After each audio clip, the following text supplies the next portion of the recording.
I'll be living here, but please tell your son to stay away from me. No talking to me, and certainly no developing any feelings for me.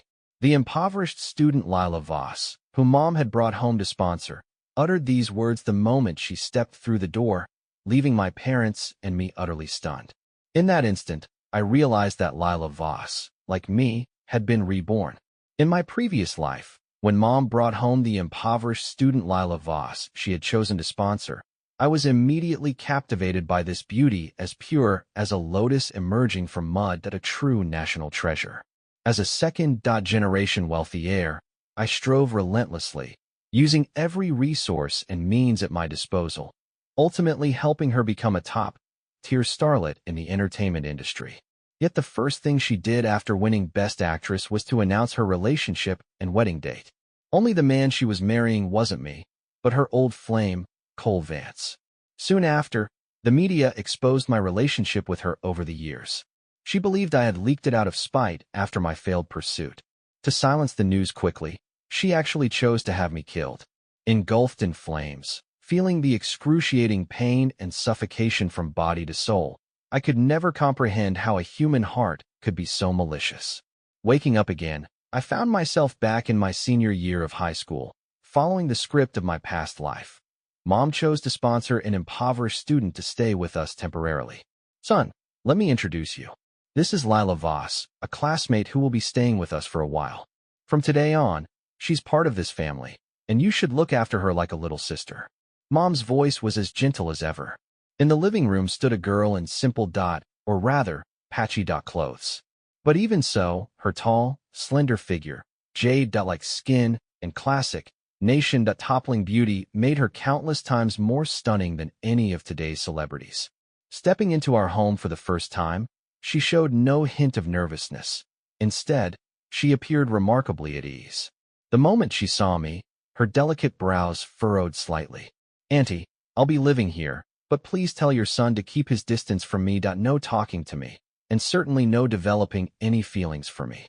Our family of three was utterly floored by this statement. Mom was so stunned she didn't react at first, then laughed awkwardly. "Lila, is there some misunderstanding with our Dylan?" Lila Voss shook her head. "No, I'm just expressing a concern. As a girl, my natural attributes are quite attractive to boys, aren't they?" Mom nodded. Seeing this, Lila walked over and linked her arm with Mom's. "So I hope you can understand my predicament. When she first came to our house in her previous life, she was timid and subservient. Seeing her composure now, it seems she, like me, had also been reborn. Since we've both lived this life once before, I'll let her experience the malevolence of a human heart too." Subsequent events proved that Lila's initial politeness was all an act. During her time at our house, she behaved like a homeless kitten. Pitiful and endearing, and I was captivated by her eyes, which shone like stars in the night sky. Ultimately, I squandered my family fortune, leading to a tragic end for my entire family. In the final moments of my previous life, she conspired with Cole Vance to lure me to the outskirts, where they tied me up completely and doused me with gasoline. Then Cole Vance lit a cigarette, took a mocking drag, and with a flick of his finger, a raging fire instantly engulfed me. Recalling that moment, the searing heat, suffocation, and excruciating pain seemed to assail me once more. I walked over to the sofa and sat down, my tone calm and cold. "Mom, it seems this classmate isn't quite satisfied with our sponsorship. Perhaps we should find someone else, so as not to waste the spot. In our past life, our family's corporation had sponsored a group of students, and Lila Voss was one of them. She had lost her mother at a young age, and her father was a degenerate addicted to alcohol and gambling that he even gambled away his only daughter, Lila Voss. Just as Lila was about to be taken away, Mom, pitying her, drove off the gamblers, brought her home to care for her, and provided for her education. It's just that good deeds don't always yield good returns. Some hearts are simply born black, ungrateful. Not that I didn't mean that. Don't misunderstand me. Reborn, she wasn't foolish. If our family hadn't rescued her in the previous life, and if I, after inheriting the family business, hadn't poured fortunes into paving her way and fighting for resources for her, how could she have skyrocketed to fame? In her second year in the industry, she successfully became an A-list superstar, won the Best Actress award, and swept up nearly every award available in showbiz. A plethora of luxury brands sought her endorsements, each paying an annual fee starting in the 8 figures. Yet no matter how glamorous she was then, she was now just a homeless high school student worse off than destitute. Without our family sponsorship, she wouldn't even be able to graduate high school. At best, she'd end up working in a factory tightening screws or as a waitress. To be born so beautiful and with such an impressive figure, yet without a family background, wasn't a blessing from heaven but a curse. Recreating her past glory? Not a chance. Lila Voss, who had seen much of the world, wasn't stupid. She should understand her current predicament and the need to bide her time. However, since we've both been reborn, not only will I not help her again, but I will also. The next day was the first day of senior year. After a hearty breakfast, Uncle Lee, the butler, was already waiting by the car at the entrance. As I leisurely walked over, just about to get in, a slender figure came jogging up. She bypassed me, pulled open the car door, sat in the front passenger seat, and slammed the door shut with a bang. The entire sequence of actions was as smooth as flowing water, executed in one go. This maneuver left me completely dumbfounded, and Uncle Lee also seemed a bit slow to react, turning to look at me with a questioning expression. A corner of my mouth curled up in a contemptuous smile. In my past life, the path I paved for her was far too smooth. This woman's brain didn't seem very sharp. I had just placed one foot into the back seat when Lila's cold gaze swept over. "Dylan, I already told you yesterday, no talking to me, and don't even think about getting close to me." I almost burst out laughing. "Lila Voss, still trying to make a big show of yourself? Who the hell do you think you're impressing with that pathetic act?" I looked at her coldly and said slowly with a smirk, "This is my car. I'm not used to carpooling. Get out now." Lila Voss's expression changed. It seemed she hadn't expected this reaction from me at all. In our past life, after she came to my house, I had coddled her in every way and endured everything. Once she discovered I liked her, she became even more brazen and fearless. For her 18th birthday during senior year, I even used 6 months' worth of my saved allowance to buy her a Porsche Panamera, specially painted a romantic cherry red. This act stunned even my parents. Later, Lila mentioned her yearning for foreign scenery. Whenever I had free time, I'd fly her around the world to explore scenic spots, historical sites, and culinary cultures. Seeing my unwavering devotion, my parents didn't know whether to be happy or sad. Everyone around called me a simp, but I was happy to be one back then. A close bro once joked that if I kept being a simp, he'd break my legs. I'd laugh and reply, "Good thing you'd only break my legs that I could still use my hands to text her and buy her things." Thinking back now, damn, I wasn't just a simp. I was a complete idiot. "Dylan, I was just hitching a ride. Do you have to be like this?" Lila's words pulled me back to reality. Her face was dark, clearly showing her displeasure. Seeing her like this, I, on the contrary, felt pleased. Lila bit her lip, got out of the car resentfully, and then slammed the door hard. I attended a private aristocratic high school, and my mom arranged for her to enroll too. She was in class 2. I was in class 4. On the first day of school, Cole Vance, the basketball team captain, and Soda called school tyrant. And the transfer student in class 2 dropped a bombshell. "Cole Vance, I like you. Can I be your girlfriend?" Lila's public confession, even in a private school, was like a nuclear bomb, instantly drawing everyone's attention. The reborn Lila Voss went to find her white moonlight, Cole Vance, at the first opportunity. That I hadn't expected in my previous life. Although she liked Cole, his family circumstances were only slightly better than dirt poor. Between career and love, Lila Voss ultimately chose career, using me as a stepping stone. Back then, I thought my persistence had moved her. Every time I helped her advance, she would look at me affectionately and promise that the day she achieved fame and success would be the day we'd marry.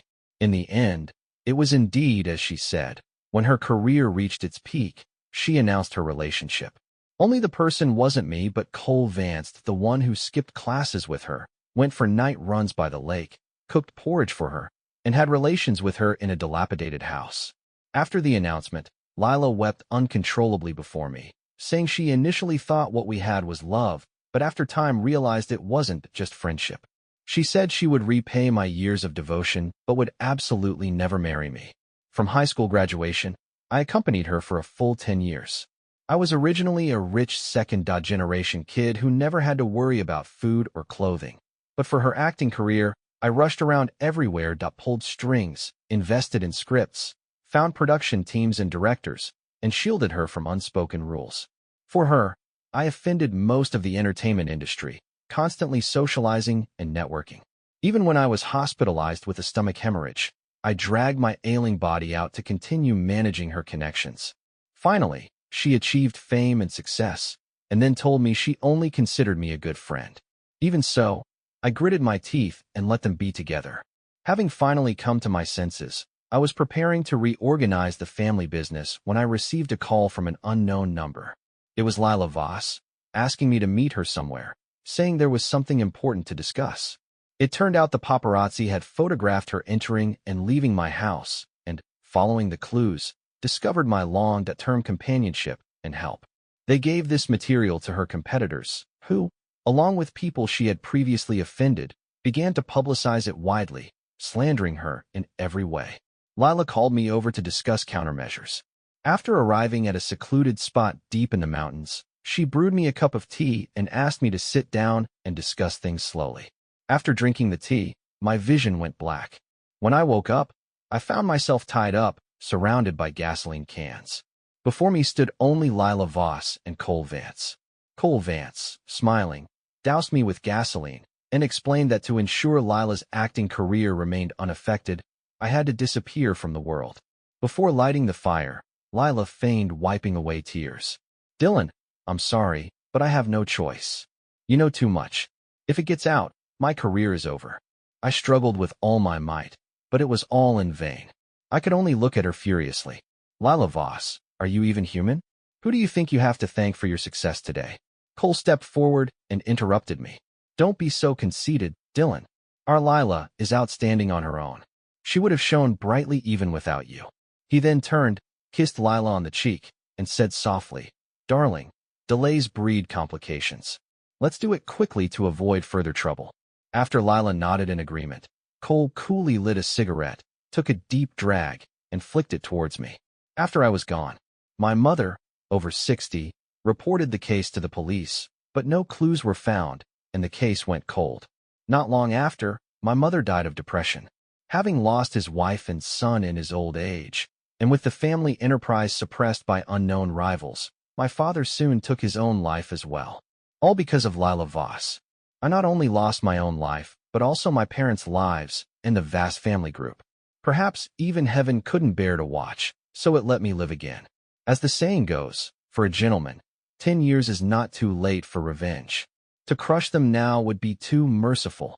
To bring about their ruin, first make them mad. At night, as I was in my room preparing for bed, I suddenly heard the sound of engines revving loudly outside. Looking up, I saw a group of ghost fire youths on motorcycles stopped at the community gate. A familiar figure in a school uniform got off the back of a motorcycle, took off her helmet, and smoothed her hair. It was Lila Voss. She kept looking back every few steps as she said goodbye to Cole Vance, then ran back a few paces and quickly kissed him on the cheek. The others started whistling like hooligans, and a smug smile appeared on Cole Vance's face. "No way, Lila Voss, that you really live here? I heard the cheapest place here is like 150,000 or 160,000 per square meter," one of the ghost fire youths exclaimed, looking in my direction. I knew he was eyeing the small Western-style houses in the complex, but I still turned sideways to hide by the window. So envious. "What does a 200,000 per square meter house look like? Show us around." "Beautiful, Lila," another youth pressed. Faced with the flattery, Lila couldn't hide her smugness, then said with feigned difficulty, "My family is strict, they don't allow strangers in." "Sorry, Hongdi, that's not right. Is Brother Vance a stranger to us? He's practically your family's future son. Law." Someone shot back. "It just so happens to be Brother Vance's birthday this weekend. Let's have a birthday party at your mansion." Yeah. Let's witness your family's mansion." Faced with the suggestions from Cole Vance's cronies, Lila fell silent for a few seconds before replying, "All right, I'll ask my family and see what they think." The group of delinquents immediately cheered. "The great beauty Lila is awesome. Don't disappoint us." In the quiet night, their conversation reached my ears, every single word. I fucking wanted to slap myself. I'd never realized before that Lila Voss was such a hypocritical, gold-digging woman. Besides my past foolishness, another reason was Lila's mastery of green tea tactics. She'd acted so genuinely in front of me. If I went down now and exposed her, I wondered what kind of scene it would be. I'd just finished imagining that when, as Lila entered the residential complex, the delinquents quickly left. For several days in a row, Lila came home very late. Rumors about her and Cole Vance were rampant at school. Lila was very high-profile, openly holding hands and displaying affection with Cole both on and off campus. There were also rumors that Lila was a rich second-generation heir. Some classmates posted photos of her entering and exiting a top-tier luxury residential complex, as well as images of her stepping out of a Rolls-Royce. The tale of a wealthy young heiress falling for the school tyrant instantly ignited the dull campus life. The next day, while Mom and I were eating breakfast, Lila came down from the second floor. "Morning, Lila. Come have breakfast," Mom greeted her. Lila gave a simple reply, then seemed to hesitate before speaking. "Auntie, there's something I want to discuss with you. A classmate of mine is having a birthday this weekend. Can we have a party at home?" I looked at her, a little surprised this woman actually dared to suggest it. Mom was a bit surprised, then asked doubtfully, "You mean have a party at home? Your uncle and I don't like crowds. I'm afraid that won't work." Hearing Mom's reply, Lila looked very disappointed but was unwilling to give up. "Not even for a few hours?" "I've already promised them, Auntie." Mom shook her head helplessly. "It's really not convenient at home. Your Uncle Dylan comes home very tired. Let's not disturb him. The weekend isn't here yet. You can explain to your classmates ahead of time." Lila said nothing more, picked up the milk on the table, drank it in one gulp, then turned and walked out. "Lila, not having breakfast? Aren't you hungry?" Mom called out to her. When she turned around, looking quizzical, Mom said earnestly, "Lila, you're now in a crucial sprint period for your senior year studies. You need to prioritize your studies. Understand?" Lila frowned, looking at both of us. "Auntie, what are you trying to say?" Mom sighed softly. "I heard you've been dating recently. Annie just wants to remind you that you should focus on your studies now." "Annie, you don't need to say any more," Lila interrupted Mom's lecture. "I'm very grateful that you and Uncle have sponsored me, but that doesn't mean you can interfere in my life. Perhaps I need guidance, but I don't need to be dictated to." Mom was stunned by Lila's words, momentarily speechless. I smiled and advised Mom, "Respect others' destinies. Let go of the urge to help. You taught me that. Don't meddle in other people's business." As I spoke, Lila's gaze shifted to me, her eyes scornful. "Dylan, don't you try to be slick with me here. So what if you're rich? I've experienced a rich life too. It's nothing special. This time, I won't let go of Cole Vance, so you can just give up on that idea." I was so angry I almost laughed. "Oh, if that's the case, why don't you move out? Your sponsorship money will remain the same. Move out today. I'll have the butler help." Lila was instantly speechless, biting her lip, then brazenly continued, "You have no right to kick me out. It was Auntie who invited me to live here. I didn't expect this creature to be so thick-skinned. But then again, a luxury complex, a detached villa, plus a butler and a maid. Compared to the school dormitory, any fool would know what to choose. Let's each say a little less. Leave early so you're not late for school." Mom stepped in to smooth things over, seeing the awkward atmosphere. Mom was still too soft-hearted. It seemed necessary to add some fuel to the fire. In my previous life, on Cole Vance's 18th birthday, Lila had given herself to him as a gift, though at that time, it was in Cole's old shack in a shanty town. When Lila became famous and successful, Cole specifically told me this. He even said he would never forget that day, wearing a wistful expression as he finished. "Very well. I will make this day unforgettable for you both." That evening, I booked a trip to an internet-famous resort, then suggested the whole family go to relax. At first, Dad refused, but he couldn't withstand Mom's persuasion. "Our child is being filial. You're usually busy with work. Relaxing for a day or two will be fine." Finally, Dad agreed to go out and relax for 2 days. The next day, on the way to school, Lila once again dashed to the front passenger seat. I pretended to say casually, "Uncle Lee, our family is going on a trip this weekend. Please see if anyone else from the staff wants to go. We could just book a few more plane tickets then." "All right. I'll go take a head count later," Uncle Lee replied, turning back to me. As he did, I noticed a strange glint flash in Lila's eyes. Early Saturday morning, I used the excuse of having an upset stomach and told Mom and Dad I couldn't go to the resort, letting them go ahead. Then I called a group of classmates to eat out. Dylan, why are we eating out? I remember your family chef's Sichuan cuisine is to die for, my good buddy Jake asked doubtfully. There's no atmosphere at home. How about this? After we eat, we go to my place for some chicken dinner. 5v5. My place has a professional grade, enthusiast level E sports room. Hearing this, the classmates' opinions instantly unified. Using the excuse of going to the restroom, I secretly turned on the home network camera. At this moment, Lila had already arrived at my house with that gang of delinquents. They were fooling around, frolicking, and wandering everywhere. One even took out Dad's treasured Romanée Connie from the wine cellar, excitedly shouting, "Brothers, look what I found." The group cheered, brought over a corkscrew, and prepared to open the bottle. Just then, Uncle Lee called. "Young master, Miss Voss's friends are about to open the master's treasured wine. Should I stop them?" Before heading out, I'd specifically told Uncle Lee to contact me directly if anything came up, not to disturb Mom and Dad on their vacation. Hearing this, I smiled and said, "It's fine. Parties are meant to be lively and fun. A little drinking won't hurt. Lila Voss, you better not hold back on the drinks. Don't disappoint me." After dinner, I led a large group of classmates in taxis toward my house. Through the security camera, I saw Lila and Cole had just gone upstairs to the second floor. I figured the two of them wouldn't just be up there discussing their ideals.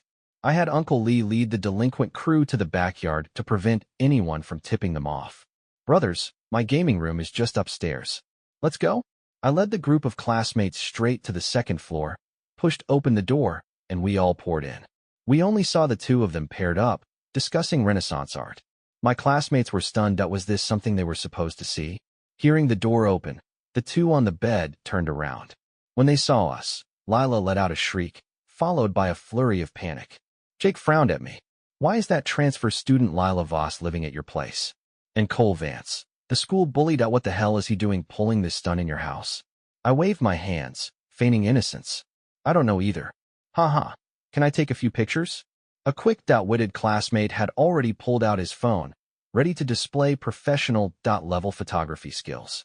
Cole, having pulled on his clothes, roared, "Are you fucking looking for trouble? Get the hell out." Jake flared up. "Who the fuck do you think you are, telling us to get out? You're trespassing on private property." Cole bellowed, his voice full. I smiled at him. "So you do know the words, trespassing on private property. That makes things easier." Turning to the girl standing behind Cole, "Head down," I said. "Lila Voss, you've got some nerve bringing people over to play. If you like him so much, why didn't you pay for a hotel room? Now, take your boyfriend and get out of my house immediately." Hearing this, Cole's arrogant demeanor instantly deflated. He turned to Lila. "Lila Voss, what's going on? Isn't this your house?" Lila glared at me, her face dark. "Dylan, nice scheme, isn't it? Just because you want to be with me. Dream on it." It was so absurd I almost laughed out loud. "Lila Voss, is your brain underdeveloped, or is your cerebellum just not fully formed? If you're sick, go see a doctor. Stop yapping like a dog here." Cole smoothed his hair, his face grim, and started to walk out. Lila quickly grabbed him. "Ah, Cole, this is a trap set by Dylan. His goal is to break us up. I don't care about your damn mess. Get lost." Cole pushed her away and hurried downstairs. Lila stumbled and fell to the ground. Facing the crowd of onlookers, instead of feeling ashamed, she seemed to take pride in it. "Dylan, save your petty tricks. Don't think this can break us up. I'd rather be with a dog than with you." Even Jake couldn't stand her shamelessness. "Classmate, what man would like a woman who fools around in someone else's house? Stop being so full of yourself, acting like a God's gift. Besides, aren't you a needy student sponsored by the family corporation? What are you doing here?" The surrounding classmates looked incredulous. So Lila Voss was actually a needy student sponsored by Dylan's family? Then why were there rumors outside that she was a rich young heiress? That's not right. I saw her getting out of a Rolls-Royce last time. "Dylan's car is a Cullinan," Jake chimed in, perhaps a bit out of turn, but seizing the moment. The classmates instantly understood. Jake looked at me. "Wait, then why is she living at your house?" I shook my head helplessly. "She lost her mother at a young age, and her father is an alcoholic and gambler who ran off after racking up debts. She was homeless, so when my mom kindly took her in, this made her mistakenly think I had feelings for her, and she's always saying bizarre things. Lila trembled with anger, pointing at my nose.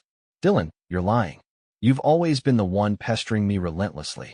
Does Lila Voss not understand the difference between her past life and this one?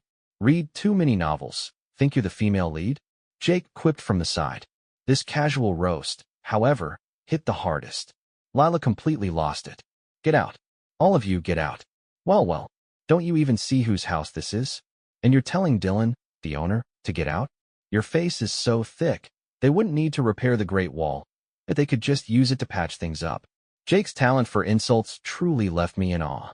Lila bringing people home to party and fooling around upstairs thoroughly infuriated Mom and Dad.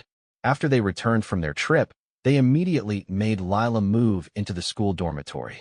On the day she left, Lila walked past me with her head held high and chest out. You're making me move out now, but in 3 months, even if you kneel and beg me, I won't come back. I roughly knew why she was so confident. Recently, director Shung had been preparing to shoot a new film, and he was famous for using newcomers. What Lila didn't know was that the reason she'd been able to stand out from thousands and land the role of the second female lead was thanks to the good relationship between the wife of director Shang's company boss and my mom. I'd pulled some strings to barely get her into the final audition. Fortunately, her own acting skills were decent enough for her to secure the role and quickly rise to fame. Thinking of this crucial juncture, I immediately registered a film and entertainment studio and went to a remote mountainous area in Sichuan to find a girl named Nina Bai. I approached the wife of director Shung's company boss again and got Nina Bai into the final audition. Compared to Lila, Nina was superior in every aspect, that be it looks, figure, acting skills, or talent. In our previous life, Nina had mostly ended up second fiddle, mainly because many things could be manipulated behind the scenes. When director Shung heard there was someone who'd gotten in through connections, he initially had a cold expression, but his face lit up with pleasant surprise when he saw Nina. Moreover, Nina was a year younger than me. Her budding beauty perfectly matched director Shung's ideal image for the daughter role. Mom was a bit worried about my sudden desire to start a business. After all, it's not as concerning when a rich kid indulges in pleasure and loses ambition as it is when they become overly ambitious. She wasn't afraid of me wasting money, she was afraid of me wanting to prove myself. However, she couldn't withstand my persistent pestering and eventually gave me some startup capital.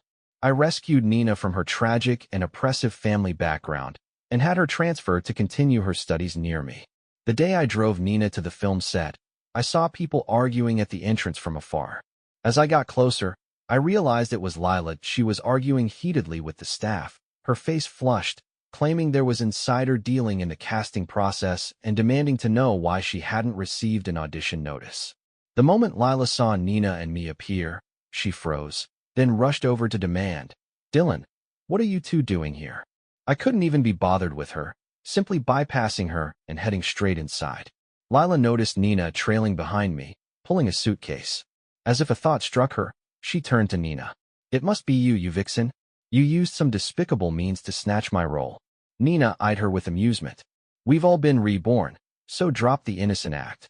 If Dylan hadn't helped you in our past life, with your talents, you would have struggled to even make the top 8. Lila stared, her gaze flitting in shock between Nina and me. It wasn't until Nina revealed the truth that she reluctantly accepted I had been the one helping her in our past life. Losing her composure, she lunged a slap at Nina, but I intercepted her hand just in time. "Dylan, you still have a chance. Tell her to scram, and I'll be with you," Lila declared, hands on her hips and eyebrow arched. "This is your final opportunity, Dylan. Idiot. Just because you've got a screw loose, you think you can spout whatever nonsense you want. Let's go," I said, taking Nina's arm and walking straight into the production set unimpeded. "Sometimes I really do envy her," Nina murmured, walking beside me. I knew, of course, what she was referring to.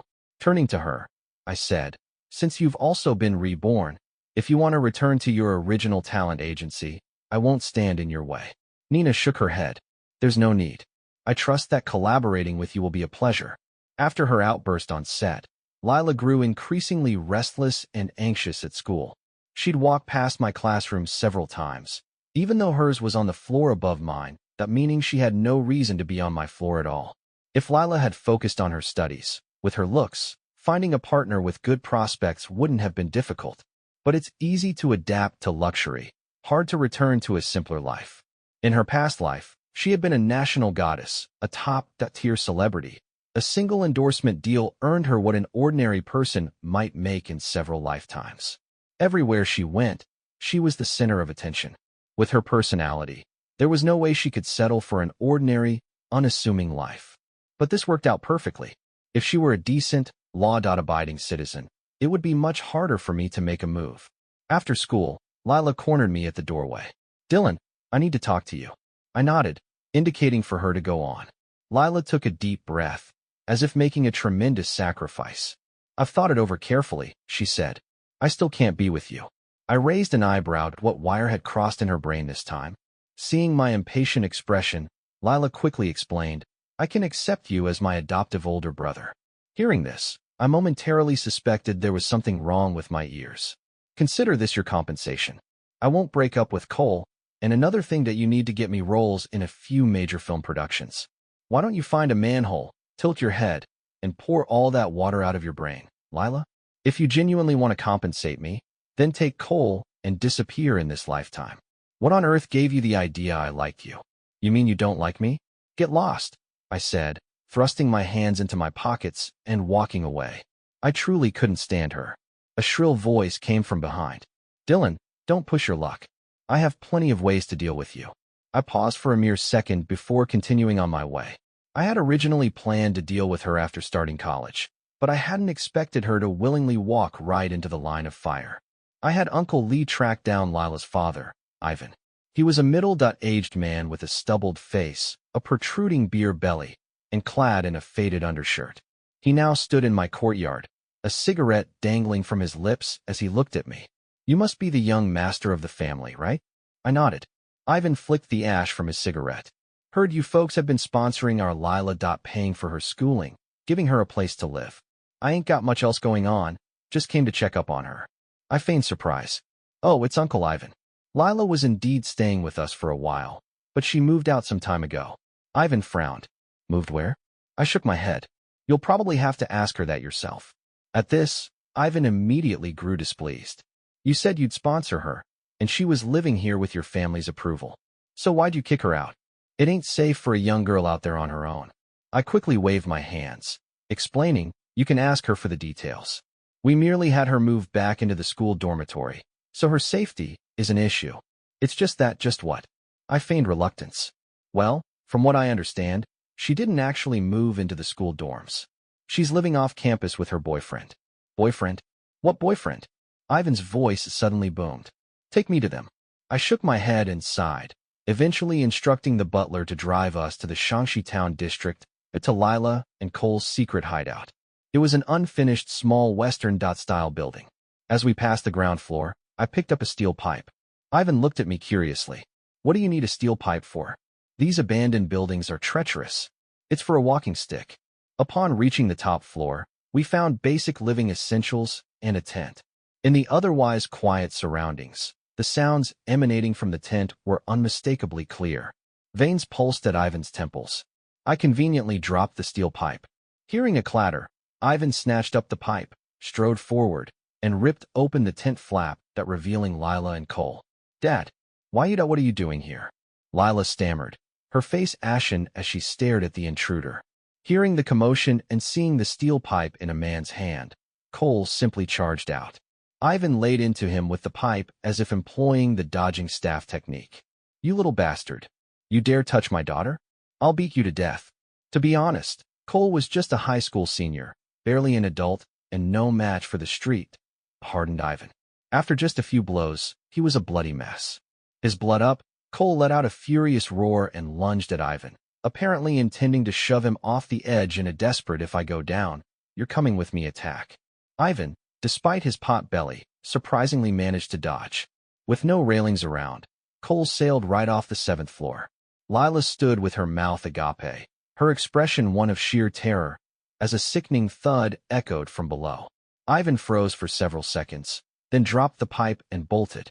When the ambulance arrived, Cole was found to be still alive.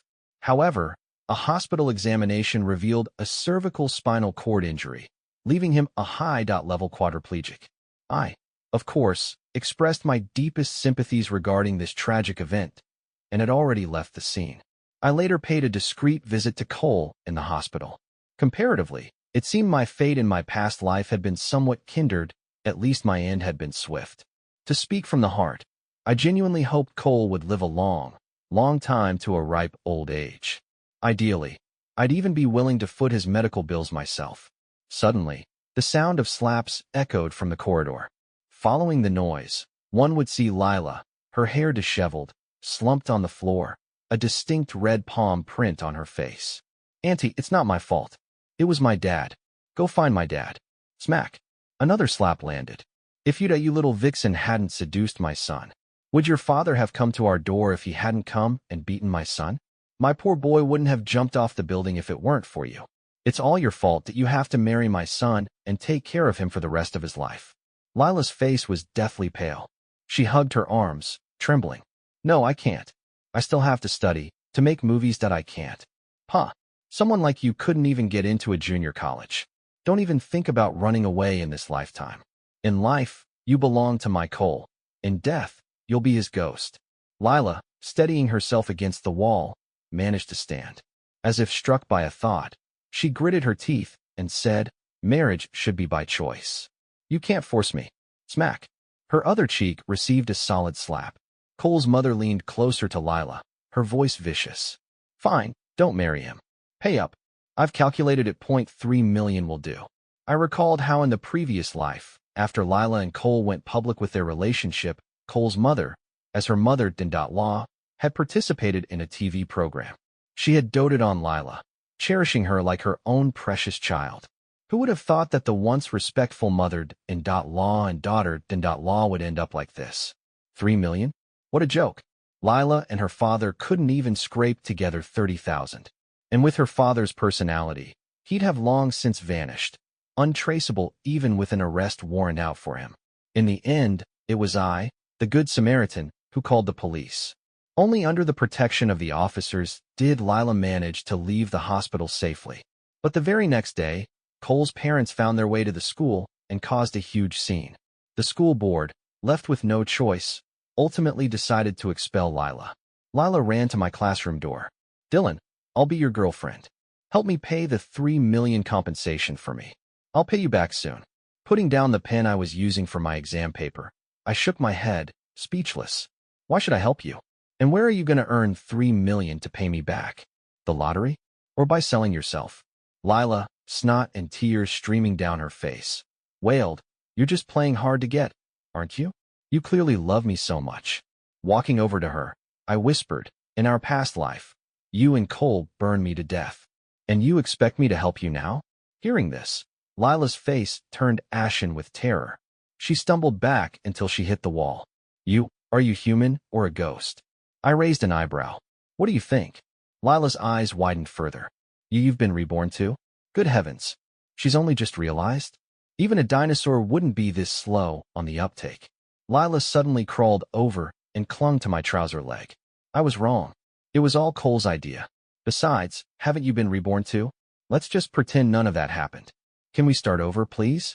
I pried her hands off and started to walk away. "Dylan, so what if I burned you to death in our last life? You're alive and well now, aren't you? Can we just turn the page on this?" After that, Lila came to my house looking for me several times, but Uncle Lee always sent her away. In the following year, a production starring Nina became a phenomenal success, and she herself became a household name, a top-tier star. To achieve such status with a single work was due to her own talent, her exceptional looks, and of course my efforts behind the scenes. At the same time, Nina was exceptionally admitted to the National Academy of Dramatic Arts for further studies. Juggling school and acting, she amassed 20 million fans in less than 2 years. And all of this had once belonged to Lila. One boring afternoon, I went to the nursing home to visit Cole. After more than a year, I almost didn't recognize him that his face was covered in stubble, his muscles had atrophied, and he was filthy and reeked. I lasted less than half a minute in his room before I bolted. The director of the nursing home explained somewhat awkwardly, Mr. Dillon, my apologies. We've been rather busy these past 2 days and forgot to bathe Mr. Cole. I'll arrange for someone to attend to it immediately. I wave my hand. It's fine. I know things are difficult for you too. A joke, really. If I hadn't known this place only takes money without providing proper care guaranteeing he stays alive, but not that he lives well, that why else would I have sent Cole here?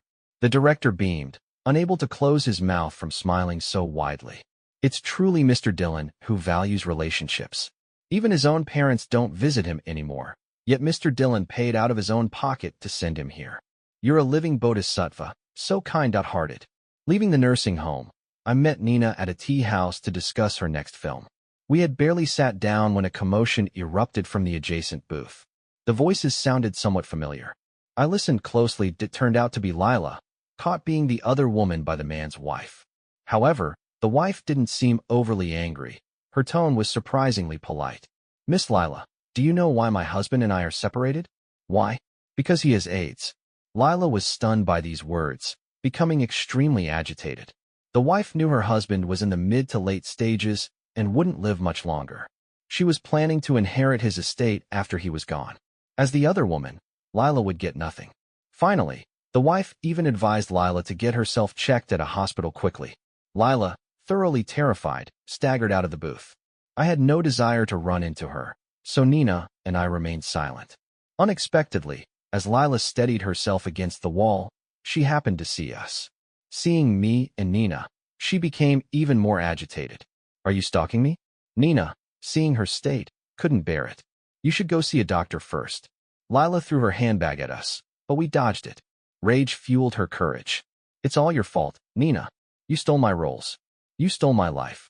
Her shouts attracted the attention of other customers. Upon recognizing Nina, they instantly turned into devoted fans, crowding around to ask for autographs and photos. Lila was quickly pushed out by the crowd. Her emotions were at a breaking point, her face contorted. Finally, she roared amidst the crowd. What's so great about her? Isn't she just an actress? As if no one else has ever been famous. Get lost. Ouch. Who stepped on my foot? Nina, you country bumpkin. You'll die a horrible death. Who is that? A lunatic, right? Lila grew even more frantic, her voice cracking. I am a Golden Bull. Best actress. You're all trash. Then someone from behind gave her a shove, and Lila, losing her balance, tumbled to the ground. Then someone kicked her, followed by another, and another. Each person landing a kick. By the time she scrambled to her feet like a rabid dog, everyone had backed away, leaving her standing alone in an empty circle. The next I heard of Lila from Uncle Lee was that she had returned to the countryside alone, utterly destitute. Soon after, she fell gravely ill. With no one to care for her, she was sent to a sanitarium, where she became roommates with Cole. Next, let us welcome the newly crowned Best Actress, Miss Nina, to the stage. Snapping back to reality, I realized I was attending the latest Best Actor and Actress Awards gala. Nina had secured first place by an incomparable landslide margin, her radiance at that moment unmatched. The scene, so familiar, evoked a deep sigh of reminiscence. After a string of polite thank yous, Nina unexpectedly dropped a bombshell. Here, before you all, please allow me to propose to my boss, Dillon. Give me a chance to take care of you, to heal your scars. Before I could even process it, the cameras had already panned to me. You've got to be kidding. There was no way I'd fall into the same trap twice. I raised my hand, ready to refuse, but Nina, gathering her long skirt, walked over to my side. Shall we delve into a Balenciaga tonight? What else could I say? I could only nod in agreement.